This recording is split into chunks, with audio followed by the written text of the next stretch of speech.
here? Jefferson curl would be when we're trying to touch our toes and round the spine. Let's, I'm gonna break it right down for you because we'll start with how to move the spine first. Okay. So we'll start with a half Jefferson curl. So a big thing that isn't considered with the Jefferson curl, and it's when you move from a posterior tilt to an anterior tilt. And if you can master that and start to learn how to create that movement, again, you can access a lot of available range of motion. So we want to practice tilting the pelvis, and the easiest way to do that, just to start, is with a bent knee. So knee stays bent, and you'll just do that a few more times. Because as we're doing Jefferson curls, as we're doing any kind of, it's called a pike stretch. Yeah. That'll be a lot of the coaching stuff that'll come in. I'll be like, at this point, in some of like the prescriptions, change the pelvis intention to an anterior pelvic tilt. And that's how you'll start to learn how to create movement as you fold to the floor. And the funny part is a lot of people can't move their pelvis. So with the half Jefferson curl now, our goal, I'll show you first, is to accentuate spine flexion as much as possible. So I'm going to step slightly away from the wall because it will allow me to bend and tuck my pelvis even more. So with that, I know that I'm in true spine flexion, like all the way down through the lower back. And the weight here, the weight acts more as a reference as well, in that it gives me feedback to actually reach my shoulders. So I'm using the wall to segment the spine. So from the top, I'm going to roll off the wall. Where are your shoulders, right? The shoulder blades are going to move forward. So that's going to create that initial movement. And then I'm going to go down, tuck my chin, and I'm only going to a point where I feel like I can maintain that posterior tilt. And then back up. Now we're just going to do that for a few reps so you get a feel for that. You want to understand that sequence of the movement. All right, perfect. Yeah. You want the knees to stay straight, right? They're going to bend a bit because that bend allows you to Okay. accentuate the pelvis. Like you should, with that knee bend, you should be able to tuck way, way more. So start over. Because what we want here, even just at the start, show me how much you can round your shoulders. We want that. Like look how much range of motion you just created in your spine. Just in here. Because now the spine can move. So start over again. Just do that a few times. Just reach super hard. Do 2 more reps. Reach super hard. Because you want that to open up. That has to open to round. And now on this one, we're going to hold it and we're going to start to peel. And now you're reaching the dumbbell. You're keeping the legs where they are. Chin tucks, because that's just part of the spine too, right? That's pretty good there. And then back up. Now when you come back up, we want the same. Reverse it. Just with where we're at now, because we're just focusing on the spine. So let's try that again. Keep a little more bend in the knee. Yep. And we're going to reach. Yep. Slow, slow, slow. Try to keep that contact with the hips. Now what should happen here is this part should come back first.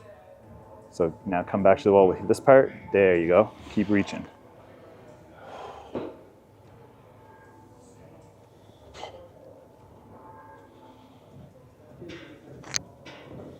Keep a little bend in your knee, because we're not even worried about the hamstrings yet.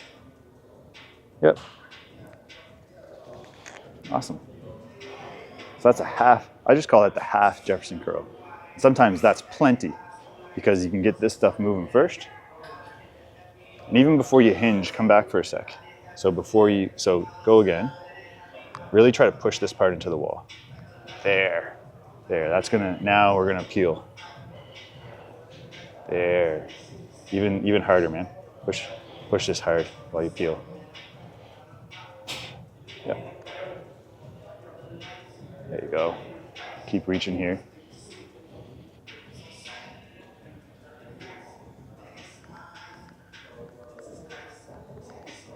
Awesome. That's good, eh? Now, what kind of feedback are you getting in the body there? Oh, like I feel my shoulders like already just now. Like Feel the abs working too, eh? a little bit, but more. I'd say more in the shoulders and like really focusing on like that hip. Yep. Going in and out. Yep. And the hip won't go in and out here yet. This will be posterior the whole time. And that's the challenge, is like keeping your posterior tilt, almost like you're doing a crunch. And you're just like, you're not moving away from that. And it's when we want to break off the wall, it's when we'll start to change the pelvis to create movement. Let's go over the Jefferson curl like on a bit of an elevation. And I do like the barbell, just because the barbell does create space. A Zercher is like, I don't even worry about that till we get like a big range. How much But of an elevation do you want? just like the most that we would ever really care about, unless we're like trying to do something extreme, is wrist to toe. Okay. Like we want to feel like we're on an elevation where that would be a range that we can obtain. Okay. So even if that baby bar there, that might be a good one to start with. Okay. Small deficit. We can grab like Plates, two, yeah, you know two what? Plates actually make for a good deficit too. Okay.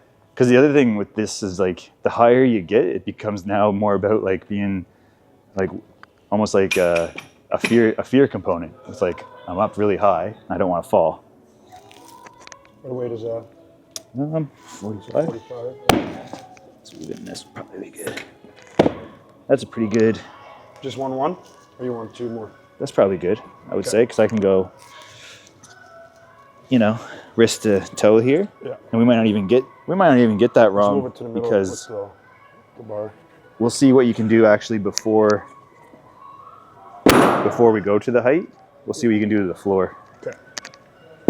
We don't really care about the deficit unless it's needed, right? Yeah. So now with the Jefferson curl, we're gonna focus on just eccentric. So just the lowering portion. That's all we really care about right now, is feeling like we really master the lowering phase of the stretch. You got the segment of the spine.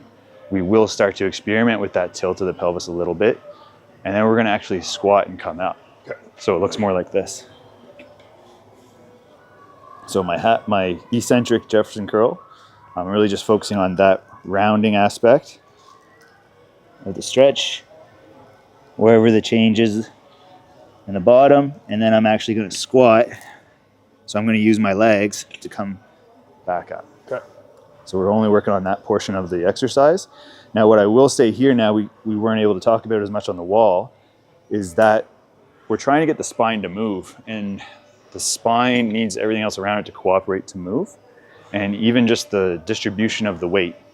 So when we protract, that's when the shoulders push forward, we want to feel like the weight's actually just hanging, more stacked under our shoulders, opposite to deadlifts when we want the bar close to the body. Okay. Because that is a more natural position where the bar wants to hang and the shoulders want to be, and that'll create a better movement of your spine. Okay. So when I'm doing my Jefferson curl, you see as I go down, I'm like away from the body. I'm just staying stacked under my shoulders. Yeah. Now, if the intensity starts to come here from the behind your knees, a soft knee bend's fine. Okay. Feet are good here. They can go a little narrower, probably right there, right under your hips would be good. And we're just gonna have that same intention that we had there, chin can tuck. Yep. So this would be the point where pelvis position can change, if you feel like you can change it. It would be like you're trying to arch your hips up to the ceiling, and then you squat back up. Yeah, big reach to start, yes.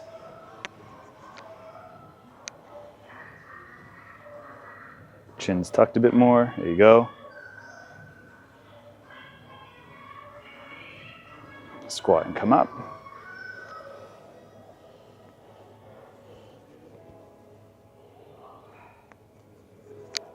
Stack the shoulders a bit more. There you go. You're learning to reach for the floor.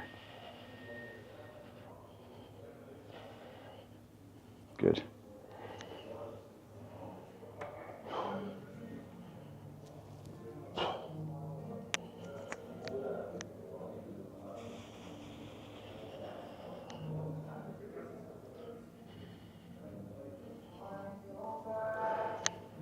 Awesome, dude. Probably stop there. Just a little overview. Yep, stop there. So how does that feel? Good. Feels good? Yeah. I guess out of a 10, how does it feel like intensity-wise as you start to approach that bottom? I would say like more in the lower back is probably like I can feel my hamstring lower back tight. Yeah. And like they're working together there. Yep. Good. Does it feel like the pelvis can change? Like we're gonna accentuate. Try one more and just think about that. Like I'll actually cue it a bit earlier for you. So go into a posterior tilt more, right? And bend your knees. Yep. And round more here. Round, round, round, round. Feel like you're starting to tilt the pelvis up. You can see how that starts to give you some room to move a bit more. Yeah, but it takes a lot of focus for me to move Yeah. that. Yep. Like it doesn't come naturally, you know? Yeah. So we can look at, we can put the weight down.